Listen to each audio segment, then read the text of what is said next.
Welcome to Flory Models. Welcome to a bit of a special evening. Myself and the lovely Jamie Haggo is here today. A lot of you know Jamie's work. You've obviously drawled over it like most of us have. So he's here tonight to explain a little bit about it, talk about some of his stuff, his personal stuff, his career. I know a lot of you are interested in that, and his current build that he's working on at the moment, which does look very nice. Yeah, the Berry of 12 by Models of It, so certainly not to me. I was going to say, but we're getting there. Their other well-known kits are...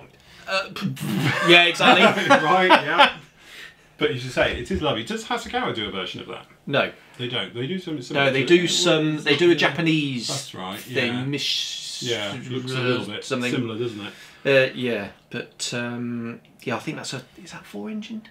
I don't know. I just know it's a seaplane and looks something similar. Yeah. That's about as far as I go with these things. I'm not totally up to speed on them all.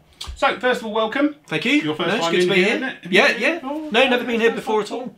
And everything else. Brilliant. So, first off then, how'd you get into modelling?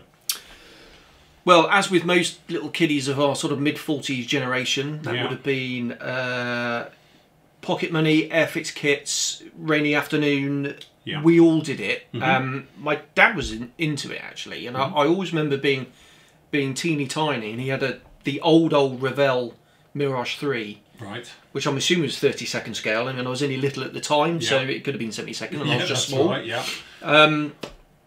But my first kit I remember getting for it was either Christmas or a birthday was the old Airfix Harrier GR3. And I said to my dad, I said, can you build it for me? Because obviously I'm little. And he said, absolutely fine. So I proceeded to rip every single bit off the sprues. Which, right, yeah. Which kind of annoyed him no end. Yeah. But anyway, he put it together and everything. And it just went on from there. In my sort of teenage years, I bought an airbrush. I had the cans of air that I used to buy that we all did from BTs back in the day. And washing up a bowl of hot water because obviously you get the frost on it and all that with my own little Badger single action airbrush. So I was kind of taking it seriously then. And then, as happened with all of us, beer, girls, women, fast cars come along. Then went to university, not on the radar at all.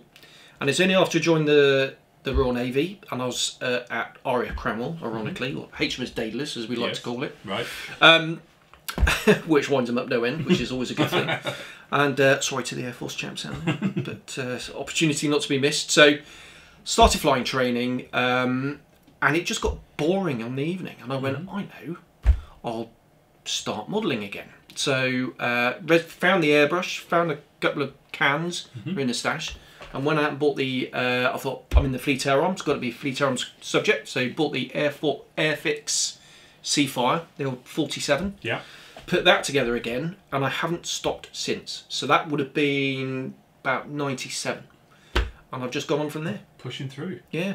Crikey. Absolutely. That's actually quite good, because a lot of us do that thing of, like, you know, when you're young and you don't really take it seriously, then you sort of have a go in your teens, and then you come back sort of 30s. Yeah. That's, I think, if you look at the demographic from us from the site as well, it does tend to be that thing where the 30-year-olds, the kids have now sort of like got a spare room, what are going to do in it? Yeah. And do it. So you actually carried on quite well through. Yeah, so it was only a break for probably about 5 years. Yeah, that's right. Like that. That's talented then.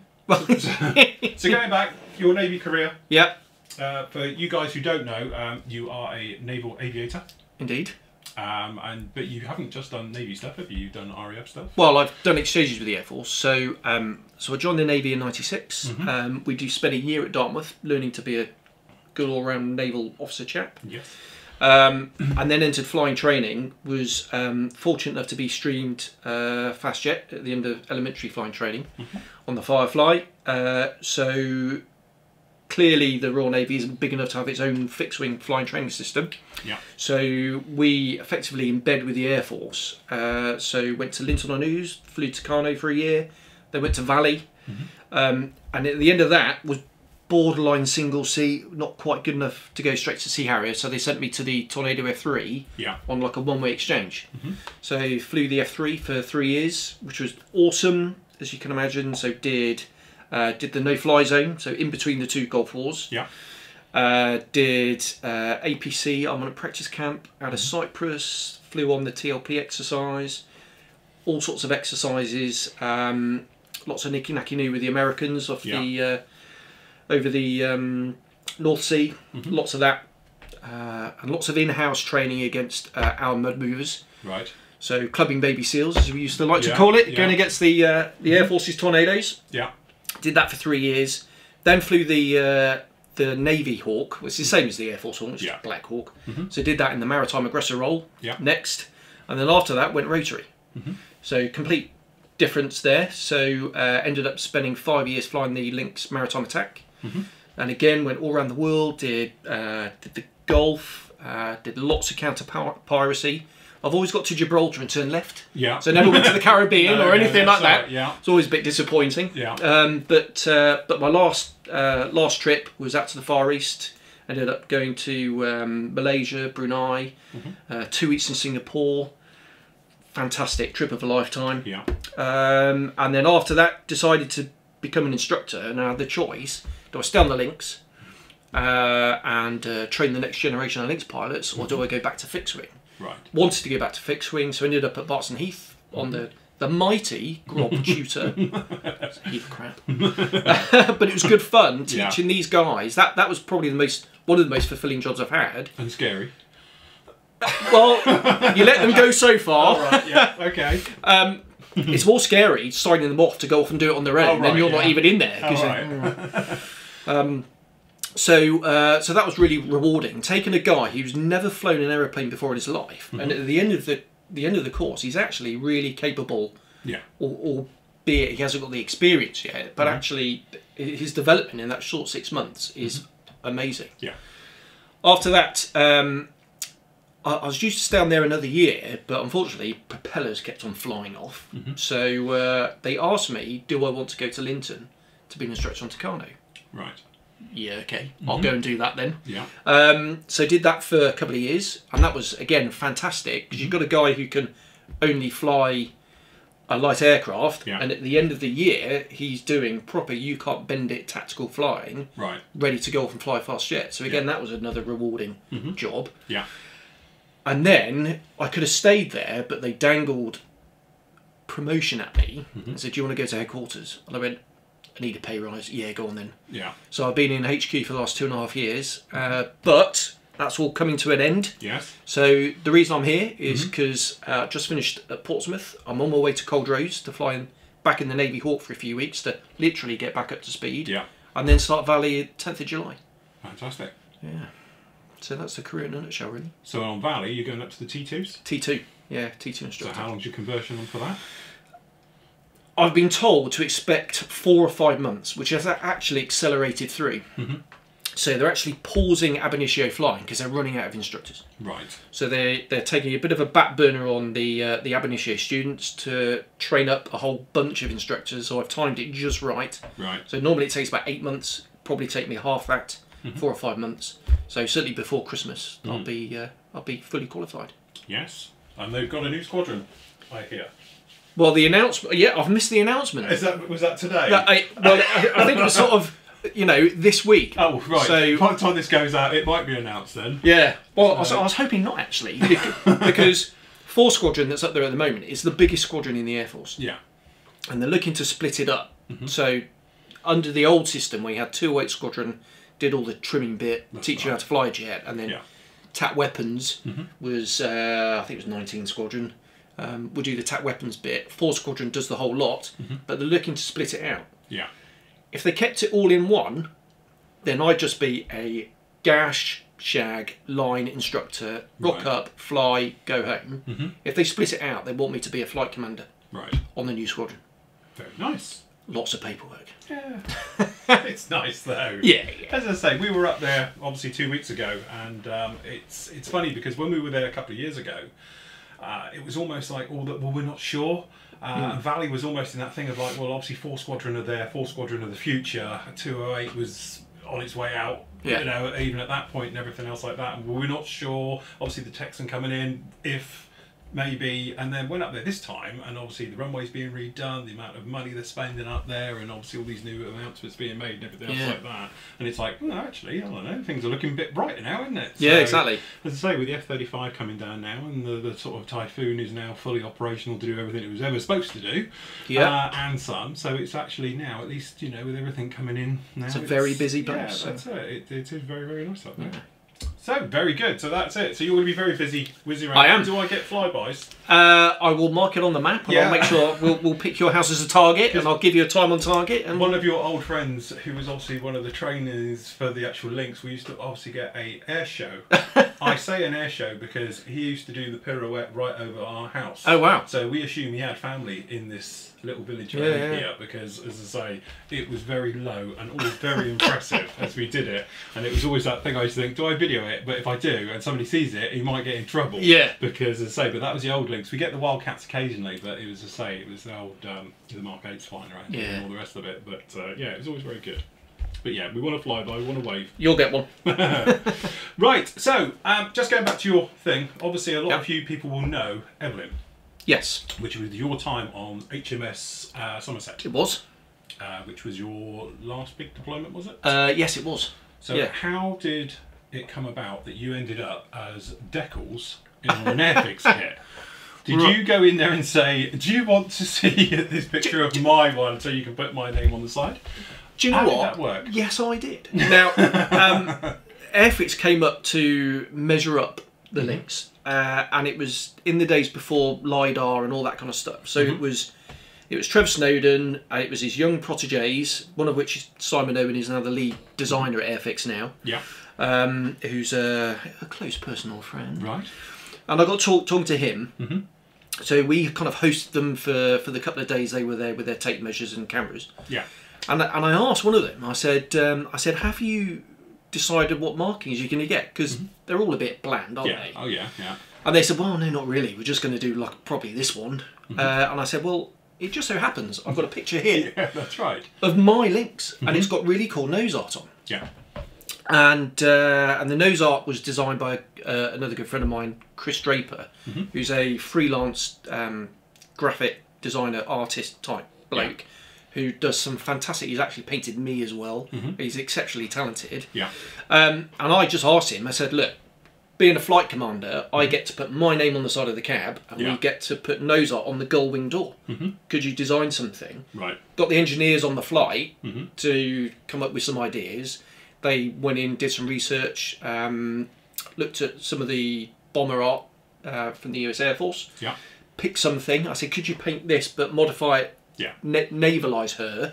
He said, absolutely. Did it all. Had it printed, whacked it on the side of the cab, took some photos. So I happened to have some with me. Right. And they said, yeah, that looks brilliant. They said, could you sort of email us the pictures and everything? I said, better than that. Here's a CD with it all on. I always have this in my back pocket. Exactly. Just in case. Yeah, and they did it. They loved it, which was brilliant. So it's on the. Unfortunately, it's not on the box art, which is the German boxing, because that would have been amazing if I could have got that. It was though, wasn't it? On the. No, that's a different aircraft. On the starter set. Yeah. Oh right. Yeah, that's they picked a different one, which also had nose art on. Yeah. Oh right. Yeah. So why Evelyn? This is really tenuous. Yeah. Right. So we were we hadn't got a name for her, and we were doing our pre-deployment training, and the ship went into Dartmouth, and a small select group of the ship's company got invited over to Kingswear, which is a village on the other side of the river from Dartmouth, to their parish council, just like Dibley, and they sort of wined and dined us. Fascinating place, actually, tucked away. Yeah. Their little sort of parish hall meeting room is where de Gaulle had his government for a while. Oh right, yeah. And during D-Day, because Dartmouth was one of the D-Day ports, and there's all these pictures on the wall of de Gaulle in that room. Right. So fascinating. Anyway, so we're drinking this sherry, and we're trying to come up with a name. There's all these little old ladies on the parish council. Unfortunately, one of my chief petty officers had a few too many sherries and was going, "What's your name?" They go, "Betty." Me go, "Nah, that's a crap name." Like this. I was like, "Oh God," like this, and we couldn't think of a name. And then out the blue, I looked at the registration. X-Ray Zulu 731. 7 add 3 add 1 is 11, which sounds a little bit like Evelyn. Oh. So it's as tenuous as that. Right, okay. Yeah. Okay, that's a one way of getting a name, I must admit. Which hacks off the missus. She said, you could have named it after me. Do you know what? Who's this Evelyn woman? I was like, well, hang on, love. I did often wonder that, because normally that's the way it goes, isn't it? Yeah, exactly. But as you say, it's as tenuous as that, unfortunately. Oh, right. Okay, personal question for me. Rotary or fixed wing? What's your favourite? Oh, do you know, that's a really difficult question. Most people assume it's jets, because you think, how cool is that? Wazzing about, Mac, G, blah, wearing all the kit. Yeah, it's great fun. But actually, from the bits I like most about jet flying was air-to-air refuelling, formation, all those pure pilot handling stuff. Yeah. In a helicopter, it's all there. Yeah. And so I'd say for pure fun, I'd say rotary. And breaking that down, I'd say the best would be doing what we call secondary roles, so winching, search and rescue type training on mum on the ship. Because you are hovering low over the forecastle, winching people up and down. The ship's going 18 knots that way, so you're sort of going sideways at 18 knots, and it's really, really challenging flying, but really, really rewarding. So I'll probably say for fun, rotary. But people say, yeah, but surely it takes an age to get anywhere. And you say, well, yeah, a half-hour transit is a half-hour transit. Yeah, still half an hour, whether you're doing 420 knots or 120. So, because me, I'm like armchair pilot, as you know. And for me, I love helicopters. Because in a jet, you just trim it up and it goes itself. Yeah. So from my point of view, I like the thing of being, just balancing all the controls continuously. Yeah. So any input change or anything, speed, whatever, you have to change. Yeah. So that's why I always prefer doing helicopter stuff, even though it is a long time. So yeah, there we go. Right. Okay. So a couple of questions for you. Yeah. Your favourite tool for modelling? My favourite tool for modelling. Yeah. What is the one tool is your go-to type tool? Okay, we'll discount the airbrush because obviously that's that's a bit of a given. Yeah. Without wishing to say sycophantic stuff, I'd say the sanders. Right, that's a good one. Yeah, I didn't even pay for this. No. Great. Because these things I think have been a bit of a revolution because 10 years ago they just didn't exist. Yeah. So people would use nail files and emery boards or wet and dry paper from the sort of hardware store and stuff. And then these things rocked up, and you think, well, these are perfect for modelling. They're spongy, they can form, you can cut them to angles. They're so versatile. Yeah. So I would say the sanding sticks / sponges. Yeah, fantastic. That's a good one. Okay. And he didn't pay me to say that, no, honestly. No, I haven't. No, genuinely. Okay, so rescribing, re-riveting. From my point of view, if somebody said to me, what does he do well? Apart from your weathering, I'm always impressed with your rescribing and re-riveting. Because you do tend to go at it, shall we say. And to be honest, now it's mainstream, but you were doing it a couple of years ago when riveting, like to me, I've only got into riveting, to be honest, the last year. Yeah. And to be honest, I bought Rosie the Riveter, and to me that was a complete game changer because it became easy. Whereas before, I think I just had crap tools and it was just, you're trying to go in a straight line and the wheel's doing this and you can't see where you're going. But you have done it what I call the press way as well, where you do the dome rivet ones. I saw you do that on an ME or... I did an ME 109. That's right. And I did an ME 109, an FW 190 and a P47, all in 30-second scale. That's right. And with the old beading tool thing from MDC, what a chafe. That's right. But actually, the result you get at the end of it was, it's just brilliant. Yeah. Especially on a large subject like a 30-second single engine fighter, where some people say you wouldn't see it, but whenever someone says something like that, you can always pull up half a dozen pictures. Yeah. Yeah. And it makes such a difference. But an absolute chafe. But the first one I did was the 30-second KI-84 Hayate, which I did with a compass point. Right. Each rivet individual. Yeah. And then that pushes up a dome, but it was actually too big, so I had to sand it flush. And then I couldn't get the sanding dust out, so I had to do each one again and compress the dust effectively. Yeah. And I did that, so effectively it was riveted twice. But I must admit, I remember speaking to you. I think we were at a show many years ago, and I said to you about it then, and you said, "Oh, I just do a couple of hours in front of the TV, and it soon gets done." And you look at it and you think, "Jesus Christ, that's like a mammoth." Especially because, like, when you're using a riveter, you're like, okay, line, and we're just going to go in here. But because I knew you was doing it by hand, you get that little sawtooth thing, don't you? And yeah, exactly. Did I miss one? Oh shit, I don't know. I'll do it again. Yeah, we've all done it. And it's like, oh god, but you were so, piece of cake, couple of hours in front of the telly, and it's all done. And you, Jesus, no, that's a bit more than that. And then I found a riveting wheel. Yeah. And went. Yeah, that's it. So what is your riveting of choice machinery? I use the RB Productions photo etched riveting wheels for two reasons. One, I found that first before Rosie the Riveter. Yeah. And second, I'm too tight to go out and buy the full range of Rosie the Riveters when, for me, that works. Yeah, that's right. So, absolutely. And that's what I always say. It's whatever works for you and everything else. Yeah. And to be honest, I think the wheel is RB Productions wheel in. Oh, right, okay. Anyway, so from that point of view, it's the same. And when they wear out, it's just as easy. Just replace the little end bit rather than an entire new tool. That's right, so. No, absolutely. Rescribing. Rescribing. I use. I've tried using the trumpeter one, which I think gives a really fine line. Extremely, but it's too. But for me, always, even though I've got a guide there, I find it always kind of veers off. Right. I don't know what it is. It must be me. I don't know. So I've kind of given up on that. Right. And I use your standard trumpeter. I think it's trumpeter or Tamiya.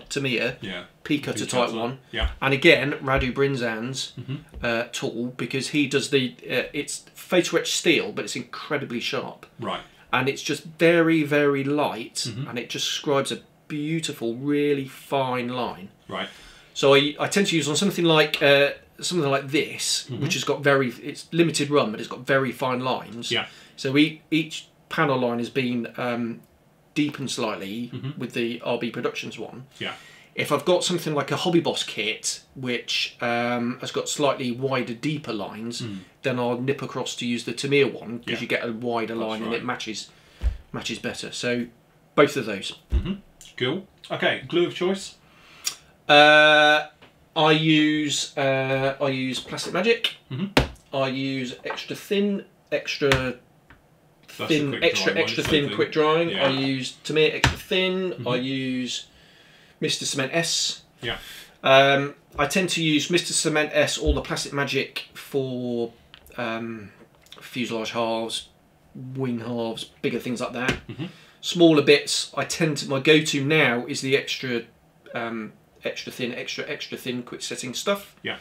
And if this happens to be closer, I'll put extra thin up. Right. So all of those. Which tends to be me at the moment. Actually, I've been doing some bits on this. And with the extra thin, quick dry, whatever's closest. Yeah. I don't know quite how quickly drying it's supposed to be, but I can't tell the difference. But I don't tend to just purely because I don't kind of trust it. Yeah. I don't tend to use it on big structural loads or big joints. Yeah. To be honest, I haven't tried it. Right. But I don't want to try it and it doesn't work. When I've got other glues that do the job, I tend to use that for scratch building, plastic card, because it just flash off so quickly, but still gives a good. I must admit that's why I like the Plastic Magic one. When I was working on the A10, you could do the entire fuselage halves with it and wings, and it's still wet. That was the nice thing with it. There's no way you could ever do that with the extra thin. The other one I've got over there is that white top. I don't know if you tried that. It's the Tamiya one, but that's the resin based one, so it's not a hot weld action. So that's like the old-fashioned way of doing it. You see. You can see it's a bit more gloopy in there. Yeah, but the thing is, it's not a weld action. So it will bite into it, but it doesn't melt physically together like the others. So great if you need to get it open, because it's like the old-fashioned way. You stick a blade between it and shear it open. Twist, crack, done it. You're good to go. But as you say, but that's the thing. But also, I use super glue as well. So yeah, I was going to say to you about this. Now you quite like the old super glue, the old school of. I do. So if you go onto the forum and look at my Lightning, the Sword Lightning, because I had that was a real rush job for a magazine, and it was limited run, so I thought, right, whack it together with super glue, and it was brilliant. As long as you true up the halves, because you can't, it won't melt, and so you can't melt, squeeze, and get a good sort of filler, if you like. Yeah. It literally just sticks it together, and you've got to get it bang on. So if it's slightly off, that's it, toast. You've got to step, and you've got to deal with that. Yeah. So the Hobby Boss Mirage I did, where I decided I thought I'd be clever and whack for speed, whack the wings to the fuselage using super glue, and didn't push the wing in properly. Yeah. And then had a nightmare filler, sand, scribe, blah job. Yeah. So as long as you're careful with it. So the Beriev, that has got the tail, the aft part of the fuselage is separate. The nose is clear, and that's separate in 2 halves. So what I did was use super glue to make 2 complete fuselage halves, like a conventional kit, and then use standard one of, I think it's Plastic Magic, to glue the fuselage halves together. Right. So super glue as well for those sorts of jobs is perfect, because again, you're guaranteed not to get any shrinkage at all. That's right. Yeah. So for modular kits, so the other classic is the Hasegawa P40 with all the separate tails. Yeah. I always glue the tail on separate with super glue. Right. Accelerator, sand it down, rescribe, 5-minute job. You've now got 2 fuselage halves. Yeah. Cool. Very good. Yeah. Okay, so priming. Priming. I tend not to prime if I can get away with it. Right. When I do prime, it'll be kits like this, which is mired in filler. Yeah. And all these sort of, I'm assuming that's kind of sort of hydroplane type, straight type. Yeah. Maritime blah. That's all photo etch. So if there's a mix of materials, resin, photo etch, plastic, I'll prime. Yeah. If it's a cut and shut job that's had a lot of filler and sanding and scribing, I'll prime. But if I can get away with it, I tend not to. Right, got you. I use guns paints primarily, and sometimes Tamiya if I haven't got the right shade, which tend not to need priming. If I'm using Mr. Paint, I'll always prime. Right. Because even though that's quite a hot lacquer type paint, I found it doesn't necessarily etch into the plastic for some reason. Yeah. It's a bit odd. So I'll always prime with Mr. Paint. Cool. Masking sets, yes or no? All the time. Yeah. All the time. This kit comes with masking sets. That's handy. I didn't, but I didn't know that. So I bought the I bought the Montex set for it anyway. So. Got some spares for it.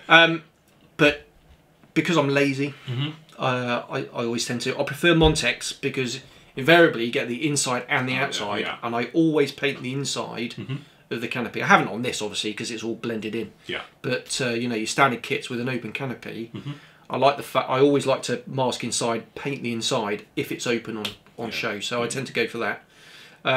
But again, I love the Edward stuff, especially on conformal curves because they tend to stick better than the vinyl. Yeah. That can lift. Yeah. So, but I just life's too short to start cutting them out. And the worst one I did was I did the test shot for a magazine of the Revell Yonkers 88. Oh, nice. In 32nd. Yeah.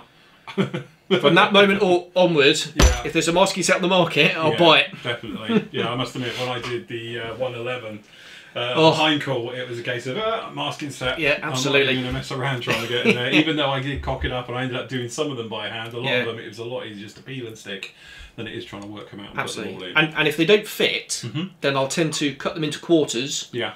Then make them fit and either fill in or they overlap if they're slightly too big. That's right. So you just peel them off, cut it, and then put it back on and sort it out. Cool, very good. Okay, so your paints, you were just saying you like your guns and your Tamiya. Yep. And your MRP. I know you were quite a fan of that because when I got them, you were like, you'll love it. Yeah. So, so what is your opinion of MRPs then?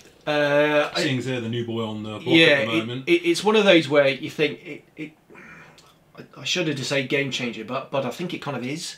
Yeah, I must admit, I do say that because I will say in the same breath, paint's paint.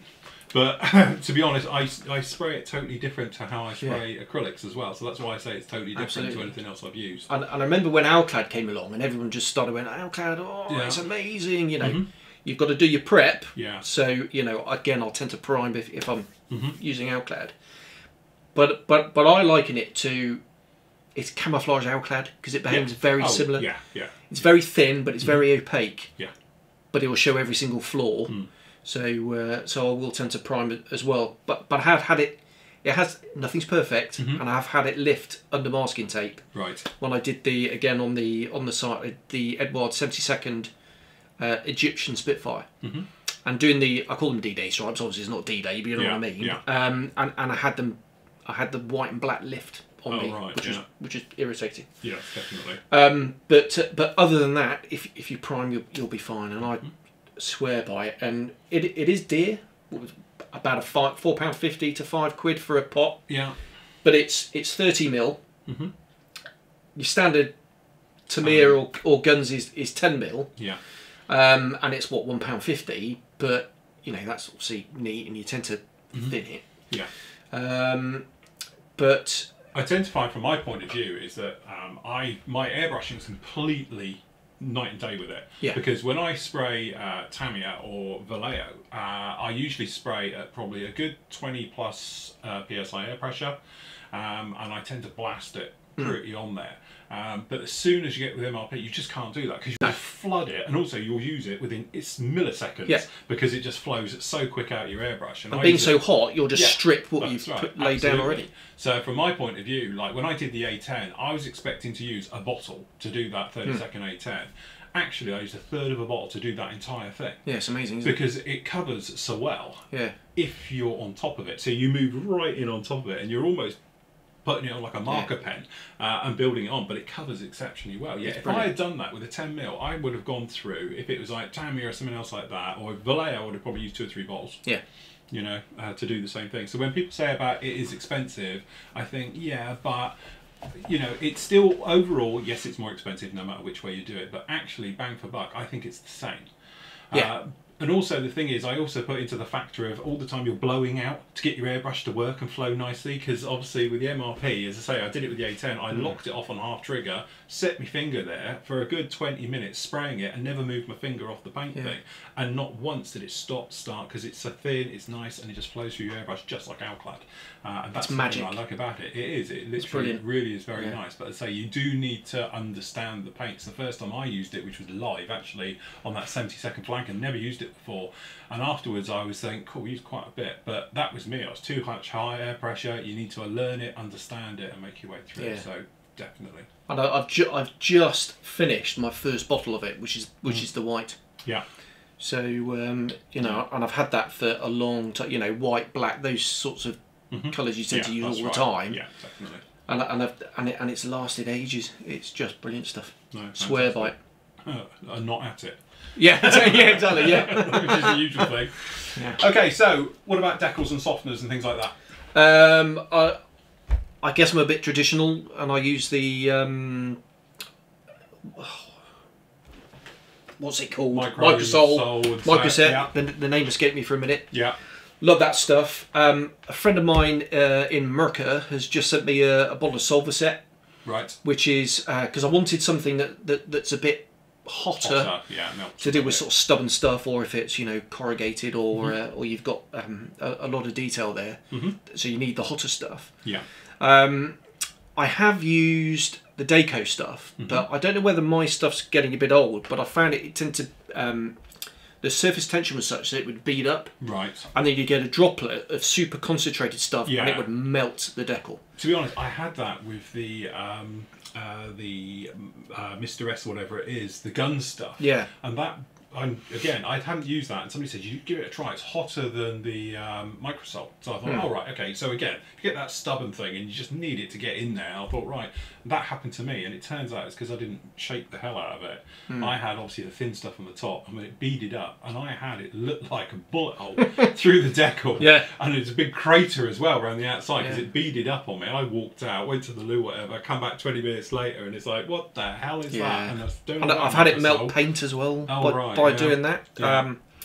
So I don't know whether, you know, if it is getting a bit old, if you just put a bit of washing up liquid in it just to do that surface tension thing, that might fix it. But like I said, I've got the Somerset stuff now, and I've used it on this actually, and seemed to work very well. Yeah, well, didn't gone down well. Yeah, didn't wrinkle the decal though.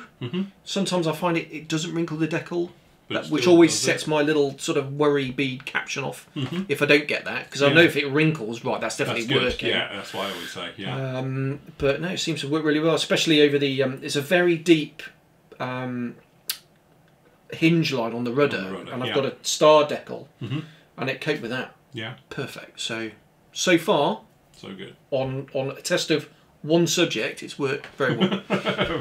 So it worked on those decals. Works on these decals. Damn you, forget it. Nothing will get them going. Well, these are. I think these are Caracal. Oh right.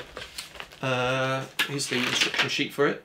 Yeah, Caracal, which is printed by a cartograph. Yeah, that's it. So these are cartograph ones. Yeah. So Somerset works with cartograph. Fine. Okay, so what about clear coating?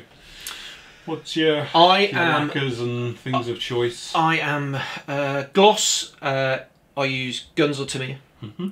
I use levelling thinner with it, and I'll do quite a thin mix. So normally 20, maybe 30% of the varnish to 70% thinner, and I'll do that nice wet coat. And for me that works really well. I'm still looking for the perfect matte coat. Right. Mr. Paint matte gives a lovely sheen. Takes a while to matte down. Yeah. But it looks great. But because it's so thin, it won't hide the carrier film. No. Vallejo, which I've used on this, will hide the carrier film, but I find you can get like a chalky residue with it. So no carrier film, but chalky residue. And I normally fix that with an enamel filter. I just mix up some enamel paint, uber thin, or oil paint. Yeah.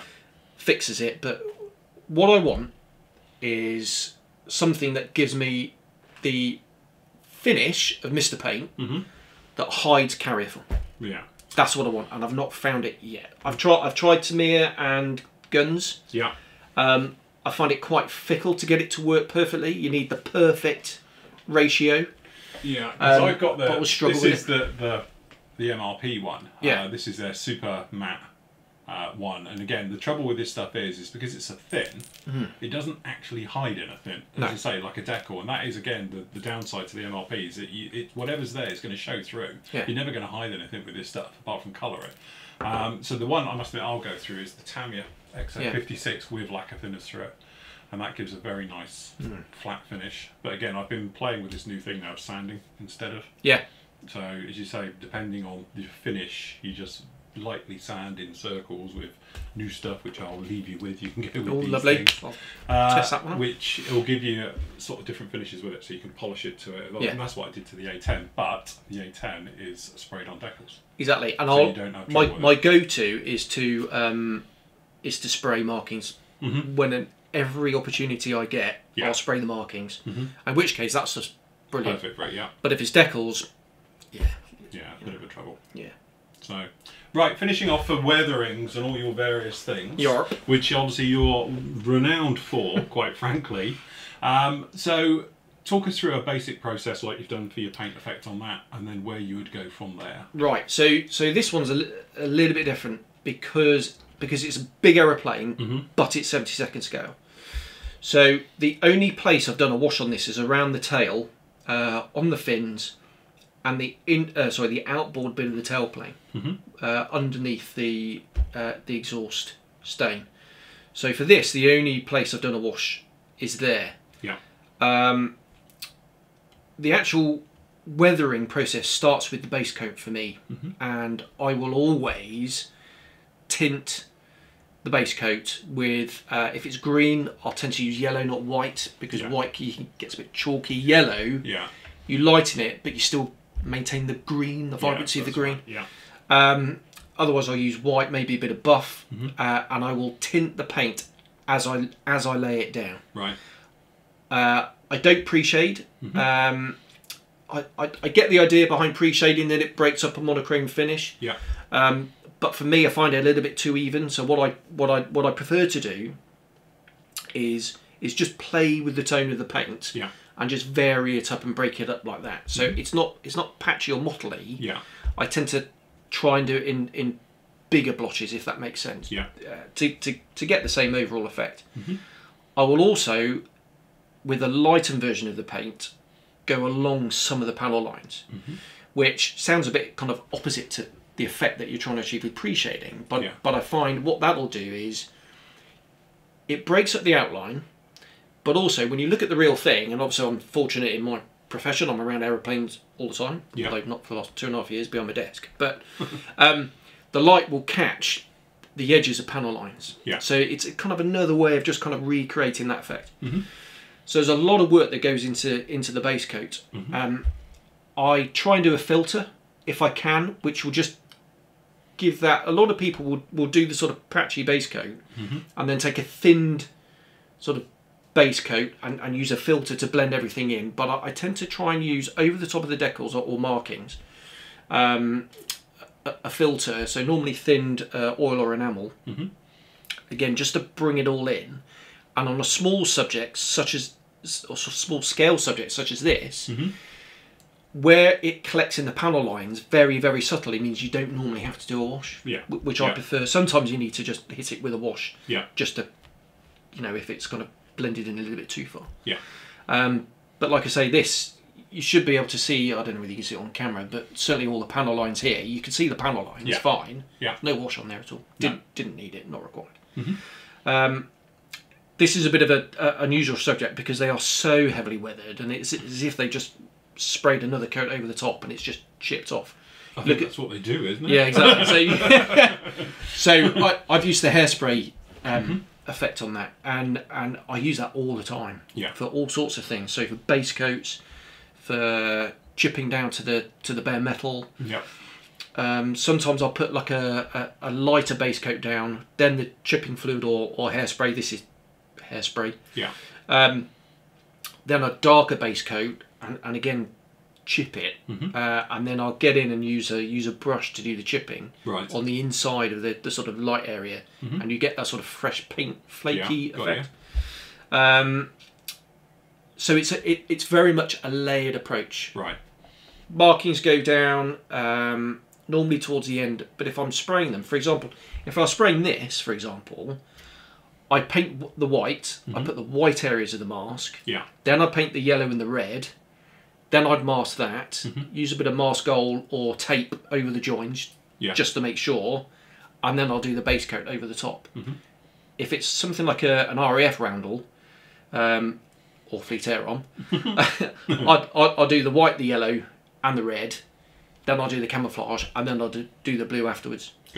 So just playing with that, with the order of things slightly, and then seal it all in normally with a varnish. Sometimes, like you say, you don't necessarily use a matte varnish. You started to experiment with the sanding.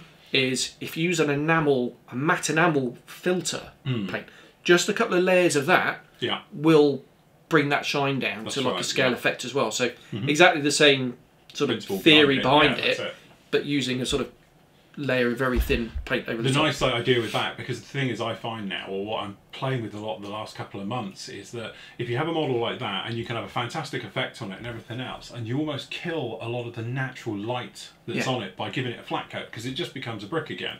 Where in some ways, like I'm looking across that, and because of the angles of the sort of the gull wing on it and everything else, you've got natural shines on some of the panels naturally, as you would get on real things. And that's the nice thing with it, where light is reflecting. But if you put too much of a heavy coat down, it just kills it, and it kills your work that you've done to it. Especially like with yours, it's got that beautiful sort of, you know, the different tones and the shades in there, and obviously the light's reflecting and coming off the things, and as you move across you can see the textures in the paint, which is a really nice touch with it, which I think is something where people just, you know, it's there and they just cover it and kill it, and it's like, and a dead flat finish is so wrong. I mean, even something like the Lynx or Tornado that have flown, which is matte paint, it's smooth and it does reflect. Obviously it's not shiny like the gloss black of the Hawk, but what I like to do is, if I'm going to put a matte coat down to seal everything in, get an old t-shirt and I just gently rub it, just to knock the roughness off, and that's what this has had. So it's matte but smooth. It is. Does that make sense? No, it is. It's really nice. And as I say, I just love the way, you know, you've got that thing where the lighter shades are inside the panel lines as well, which is bringing them out in certain areas, and then other things you've got obviously with the chipping effect, and then bits around it, and just the way it blends in, especially down underneath that wing, is absolutely beautifully done. Very, very nice, very clever. And then once the base coat's done, I'll do a bit of post shading, especially under, you know, sort of World War II fighters under the wing and the central fuselage, which gets absolutely minging. I'll do a bit of post shading first, and normally at the same time is I'll do the exhaust staining. So this is quite a good example of the exhaust staining. Yeah. Even though it's a modern aeroplane, if we can see that there. So that's fine. if I lean it on the wingtip there, so this is thinned red, brown, buff, and tyre black. Yeah. Slowly built up, but actually it's quite opaque, which is what you'll get on a lot of the World War II fighters, especially the German stuff, where their fuel's a bit rubbish towards the end. Yeah. It really is quite mean, but I just slowly build it up, and then underneath on the wing, if I can have a look up, yeah.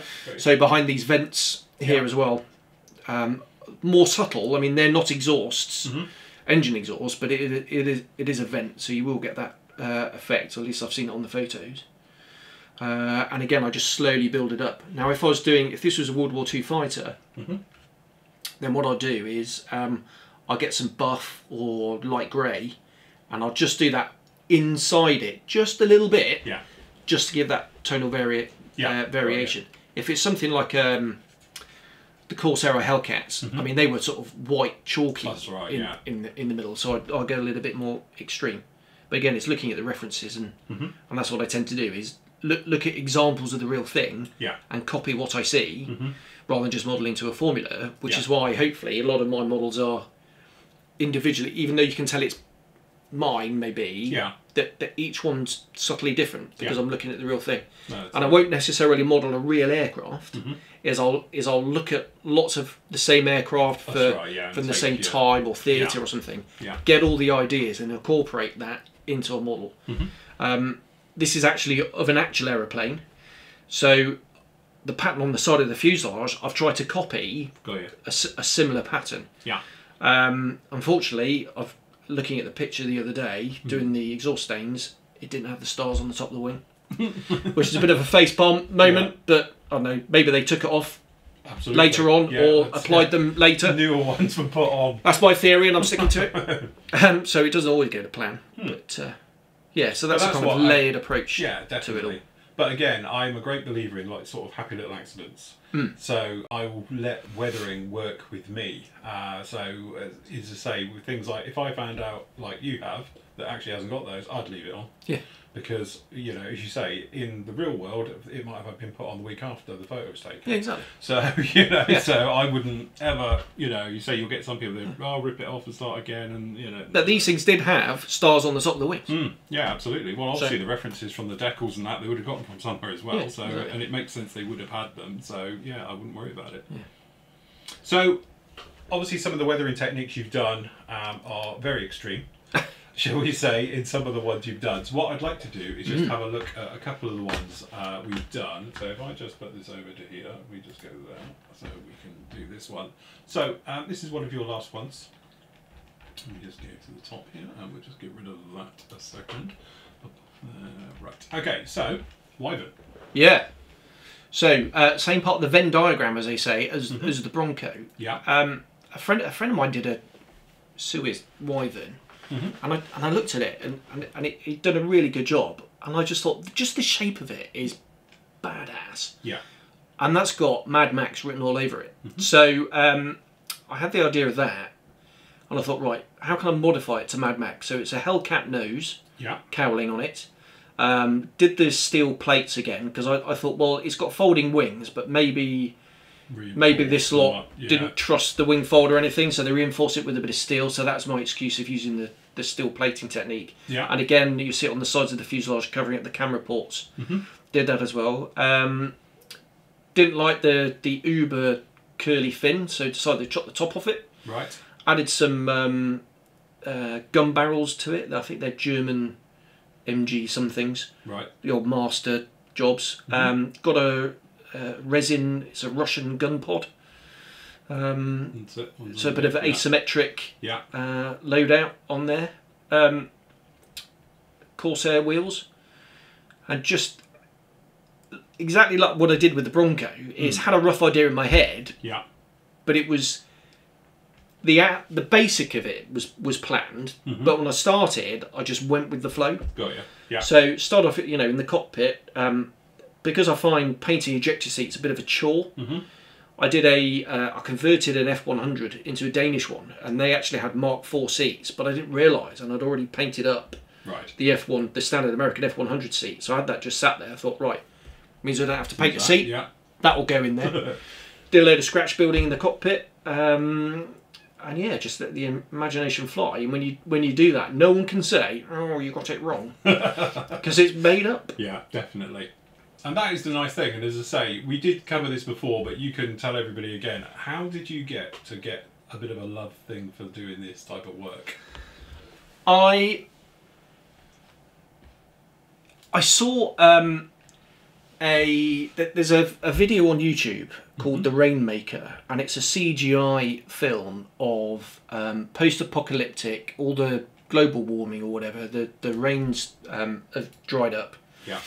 So all these tribes are cutting about in these kind of post-apocalyptic Mad Max type things, and this young lady works out a way of seeding a rain cloud, but the baddies come in and they try and steal the rain clouds, and so it goes on. And that was a Mohawk with a Catalina wing. Right. But it was based on a 48th Mohawk and a 72nd Catalina wing. Got you. To get the sizing right. So I saw that and I thought, that's really cool. And then I'm into my heavy metal and rock music, and there's a band called Five Finger Death Punch, and they did one of their videos was a Mad Max type thing in the desert. And I was watching that on YouTube, and a light bulb went on. I went, Rainmaker video thing. Yeah. Five Finger Death Punch heavy metal music video thing. Smash them together. What aeroplane would be really cool? That's it. For a Mad Max type thing. So I thought a Bronco looks that to me in my mind, that's the sort of thing a Mad Max thing would be, because it's such an iconic original type layout. Definitely.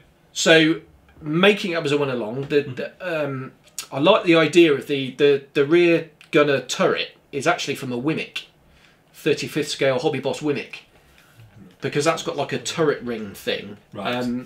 If you go to the work in progress one, if you've got the link on the top. You have. So bought loads of stuff for it.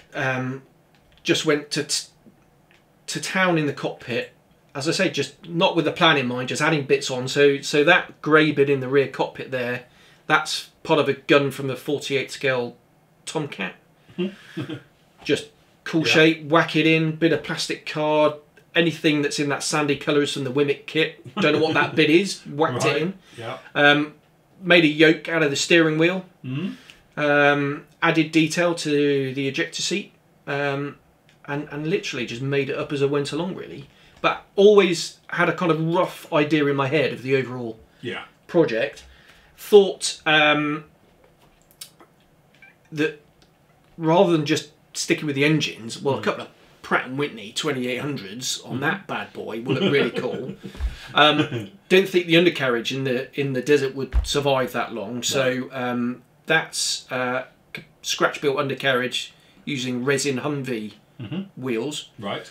And like I say, just let the imagination fly. Because I must admit, that's very clever, because by the time you bunked it in primer, it doesn't look like a scratch piece of work. I have to give you full kudos for that, because the detail and the amount of work that's in there, by the time you put a primer coat, it just looks like it's a kit part put through. So, and that is the nice thing about it. And then by the time you start then to add the colour and pick out the bits, and going down there with the chromate, with the chip in, again, it's on another level when it comes to detail, which has always been what I've loved about your work, especially, is the way that your weathering, it's not skin deep, it goes down to the bones. Yeah. You tend to weather everything if you're going to see it or never.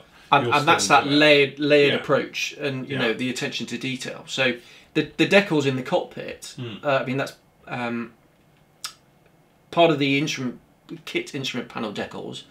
Some of the air scale decals, ones, and then the on the consoles and the circuit breaker panel, they've got decals on as well. And there's something like I'd lost count at 100 putting decals on in the cockpit. Sent me doolally. But that is, as you say, because unfortunately, like all modelers, we all do it. Most of the work, it's there. Yeah. Everyone you show to will never see it. But luckily with this one, because it's quite glassy at the front, you can see a lot more than most. But up the back hatch, as we call it, that's all detailed up, and it's so dark in there. I mean, you'd have to get a torch to shine it in, which is a bit of a shame. But yeah, scuffing up your seats. Yeah, so having driven beaten up old Land Rovers back in the past, where you get the old vinyl splitting, so decided to do that in there as well. Lovely. MRP. MRP. With the mixed metal colours. Yep. Harnesses. HGW. So that's from I think a Heinkel 111 set. Yeah. Which I thought, again, because I'm a bit tight, I think I'll buy one of those sets, and that'll do me for every position. Very nice. Cool stuff. No, very nice the way it gets all put in there.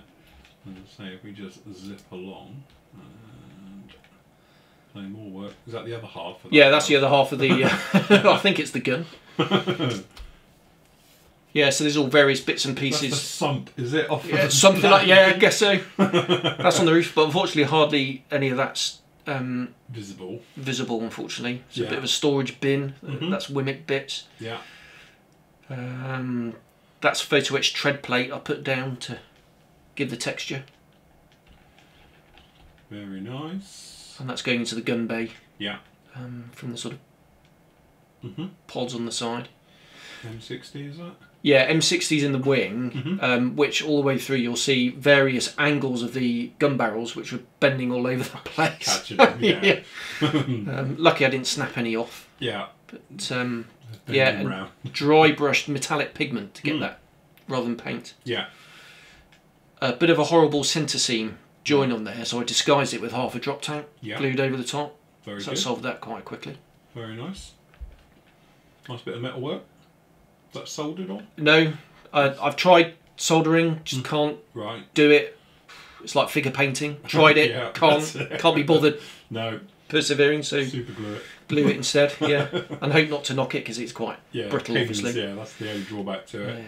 So working on the booms off the back, is that? Yeah. So there's one of your skinny sticks and one of the full riveting job again. Yeah, very nice. And that's lead foil to blank off the because it actually curves around the wheel bay. Got you.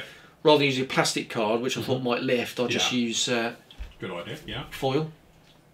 Yeah, never thought of that. And again, you reinforced it with. Yeah, there's the wing spars because effectively, Kitty Hawk would have you butt joint it.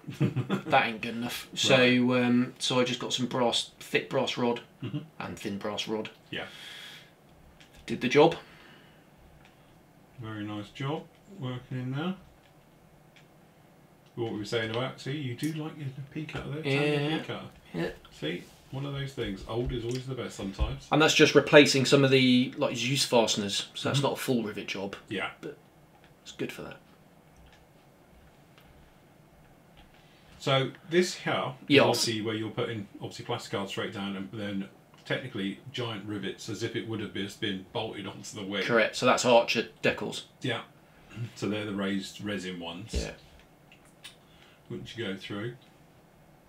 Still annoyed about that glue seam on the spinner, which I should have. Do you know what? I would say, that's a weld mark that you. Yeah, that was welded. That was a welded on effect because that's a weld bead. Yeah, absolutely. That's what I'd go for. Yeah, definitely. But you can't really see it under the black anyway. I was going to say absolutely, and a very nice toned or variation. I don't know what the technical term is when you go from one colour to the other. Blended, maybe. Blended spinner. Yeah, and that's dry brushing the gunmetal pigment again, which works really quite well over matte black. So matte something to bite at the black of the paint. Will grip the pigment, and as you dry brush it, it polishes. A bit like using the buffables. Yeah. Because what I tend to do with the buffables now is my latest thing is I dry brush it on. So I take a blob of it and then rub it on the thing. It'll go for miles then because you've actually got it there and you use it as a buffable. So there we go, those gorgeous engines, up powered. So where's the skull from? That is I just googled resin scale resin skulls or something, and it's quite obscure. I've never heard of the company. Bought it and just painted it up and whacked it on. If you said to me you'd made that a milliput, I would have believed you. Not that good. So there we go. There's the ring turret on the top. Yeah. Gun. Nice picture of it there with the great big engines. So that's I think that's the kit gun, but on the proper rear gunner out the back hatch, that's a live resin, like Vulcan minigun thing. Yeah. Which whacked on there. So your skull emblem here, where's that from? That is Mal Mayfield. In fact, all the markings on there are sprayed through Mal's masks. So he uses vinyl. And the Pepsi? Same. Oh right, that's to be honest, I thought it was a giant decal. No. I did buy some decals. Yeah. But I just thought it'd be better sprayed. Well, it's easier to weather, isn't it? Yeah, exactly. So very nice job on the smoke with all the things. So is this pigments you're using? No, that's just Tamiya paint, I think. Yeah. Just airbrushed on. It's a nice view there. That with the minigun on the back. Very nice. Fantastic. So I'd finished it before. Because I was so enthusiastic about the project. I thought I've got to show everyone what it looks like, and then I'll explain how I did the rest of it. Yeah, no. So that's doing the old weathered steel. Again, that's building up all the layers using the chipping fluid and sponge chipping as well. Yeah. Various different techniques to get that rusty steel look, and then finishing off with a bit of flickage and nothing wrong with a bit of flickage, washes and whatnot. But beautiful scale effect with the chipping and the weathering into it. Because again, you get people when they'll go in here and you have this big ring where because they've been doing it on the edge. Yeah. And it's cut and you can see what's happened.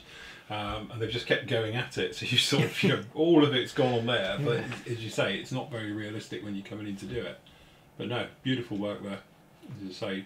And then I've got a like a big thick graphite pencil thing, which if you just do over the top of the edges, gives that kind of polished, weathered effect. Yeah. Very nice. Beautiful work on the engines as well. Very nice indeed.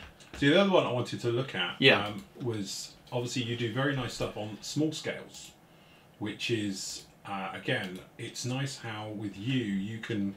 Sorry, I'm in the wrong thing here. You can actually go through that thing of saying, right, okay, we've got it in, 1/32. It's all very well doing weathering on that, but you're quite good at doing the small stuff as well, which is a really good one for showing yours better than I do.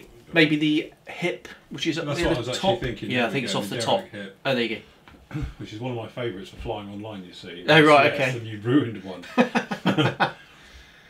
So again, this is the 72nd Hobby Boss? It's the Hobby Boss. Yeah, that's right. Kit, yep. So there was your inspiration. Yep. So that's I'm going to do quite a few models from that place. It's called Kondnika or something like that. And effectively it's an old airfield, an old museum, and they've just built this estate around it. Right. They're all stuck in the middle. And they're all stuck in the middle. I don't think it's there anymore. I think they've moved them all out. And this was unfortunately this one was scrapped. Yeah. But it was an old army one that they painted up in Aeroflot colours for a ground it never flew like that as a ground demonstration thing, and then they just shoved it in this museum and left it to rot. So the sort of temporary Aeroflot colours just kind of flaked off it really, leaving the old army or Air Force, whatever it is, green underneath. So again, that's got the full Edward set inside and out. The weapons pylons don't come in the kit, so I ended up buying the Zvezda kit. Right. And I thought, well, I'll just glue them on the side. But unfortunately, it's a different pylon, so most of that is scratch built. Right. Okay. Which was a bit of a chafe, but if you want to do it properly, you kind of if you're modelling a specific subject, then that's right. Obviously I wanted it as close as possible. Definitely. So you've broken glass here? Yeah, so that whole front is one solid piece of clear plastic. So front, isn't it? I very carefully chain drilled out some of the window panels till they fell out, and then with scalpel and files ended up cutting them out, and then just got some old blister packaging for the glass to give that scale effect. Yeah. And stuck it on. So I was going to say, the trouble is though, if you was just to cut it, it's going to be too thick. Oh, it's way too thick. It's going to be, exactly. You say a scale foot thick, isn't it? Yeah. So no, very nicely done on that one. But again, beautiful weathering showing through, and all post airbrushed and chipped. Yes, that's a mixture of post shading and using the hairspray technique again. So on the airframe, you see some of it where it's almost as if the green is leaching through the paint. Yeah, yeah. In other areas, it's chipped off. Mm-hmm. And near the transportation joint at the back, where the boom attaches to the fuselage, it almost looks as if it's been worn through. Yeah. So there's kind of different types of effects. Mm-hmm. I mean, you've got to do a bit of lateral thinking and sort of do it specific weathering, use a specific technique to get that specific effect you're after. Yeah. Very nice. Very good. Right. My last question is, you're writing a book, aren't you? I am. Well, the book is written. So when will it be available? And can I have a signed copy? Yes. Right. Okay, good. You can. I'll get you a review copy for sure. Mm-hmm. So the book is, the concept is, it's just my ideas on weathering. Right. So rather than, I didn't want a book that sounded like, this is how to weather aeroplanes, because I think that sounds a little bit arrogant. Yeah. It's more, this is how I do it. So if you want to learn how to do I do it, this is a good step-by-step. Mm-hmm. Split into chapters of, rather than individual projects like a sort of magazine start to finish, it's split into chapters, a bit like the FAQs. Mm-hmm. So there'll be one on chipping, one on oil effects, etc, etc. And some specific subjects in there. So the hip it features heavily. Yeah. It was due to be out this month. It's published by Amor Mig Jimenez. Mm-hmm. I think most people are aware that obviously Mig's got some serious issues in his personal life. And absolutely. He's kind of, yes, it's his company and he's got a lot of designers, but he likes to control the design of these things. So that's why it's going to be delayed. I'm hoping it's going to be out in the summer. Right. I'm hoping. No. As soon as I've got a rough release date, I'll let you know. But absolutely. I'm hoping in the summer. Cool. No, it'd be lovely. Well, thank you very much for joining me this evening. Hope you've enjoyed it. I have. Thanks for the fish and chips. That's all right. See, we know how to spoil you here and absolutely. everything else. But it's been a pleasure and an insight and everything else. And you're welcome back anytime you like. Brilliant. Well, I'll be thing for you. Perhaps in a couple of weeks on the way back. Yeah, when you go back the other way, you have to pop in again and we'll do another one of these. Yeah. But no, thank you very much for joining me this evening. You're very welcome, Phil. Absolute pleasure, mate. It's good fun. Anytime until. Yeah. Cheers, mate. Brilliant. Cheers, mate.